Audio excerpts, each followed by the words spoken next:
xubno ka tirsan ururada dhalinyarada degmada Baydhabo oo isugu jira wiilal iyo gabdho ayaa soo qaban qaabiyay xafladani oo ahayd mid si heer sare ah loo soo agaasimay isla markaana lagu taageerayay musharax madaxweyne Koonfur Galbeed Mudane Cabdicasiis Xasan Maxamed Laftagareen. dhalinyaro kala duwan oo ka hadashay xafladda ayaa waxay si aad uga hadleen doorashada maamulka Koonfur Galbeed iyo mustaqbalka, waxayna sheegeen in taageero buuxda ay u hayaan musharax Laftagareen isla mar ahaantaana ay u arkaan inuu yahay siyaasiga xilligan samate bixin kara deegaanada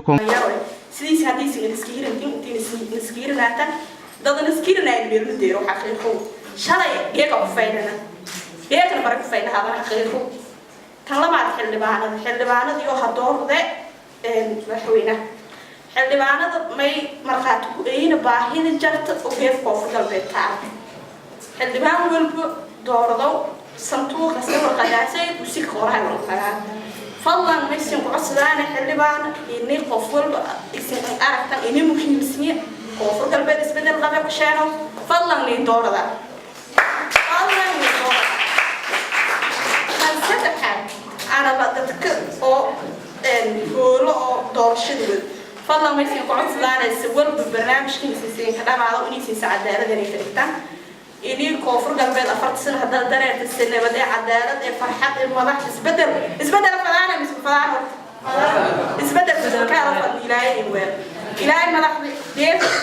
كوفر قلبي سفين من كيف الدنيا مدانة عبدالعزيز لفتقرن أنا أرتدي كتيبا كل وليه خطوة هنا حفلة الجيش وليه مشرح مدحويني وزير حلبان عبدالعزيز حسن محمد لفتقرن يلا خطوة هاي كل بكان دليرهان ولا إنشاء شعب كرير كونفور قلبت يسياسين دي ودي مركز الروجا إني خطوة ولا كان عبدالعزيز حسن محمد لفتقرن إني كونفور قلبت إني وسهنستيج ولا مباهنا هيو كل بتيم كوميت أغنيانين تقولين كونفور قلبت يوم دليرد already كعدسنا إني مشرح وقتها طلب باهن إني أصحى شرحة وكهبوني إني حلقة مدحوينها كونفور قلبت إنه اسمه ليزيد. قال السنة أرتب أجندر كويها تاجرس تاجرو مشرح مدحوينه عبدالعزيز حسن وأنا أرتب مدين مشرح على تاجر اللي وين التاجر آية حاجة آيتين كابن تاجر كونفور قلبت ذلك درب دريرة أنا جاي أنا كل مسلمنا ولكن درر ولقي لوربا وين كيابه مشرح لك كذا ناقد تلين تتاجر ولا تتاجر آية حتى نبض درر نتاجر معنا آيتين كان إيه وبد كذا كذا هدي كذي بدرر لين نتاجر دنتيا ما تقدر نتون نتاجر أنا بيتا لما رغبت له أو جيك كونفور كل الحالات يتيجي سبب تريك ولا تي لتاجر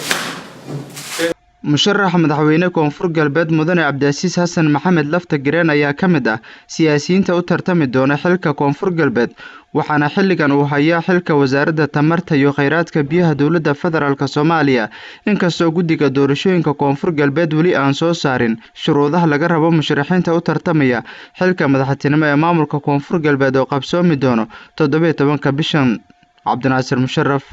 telefishinka iyo raadiyaha dawladda Puntland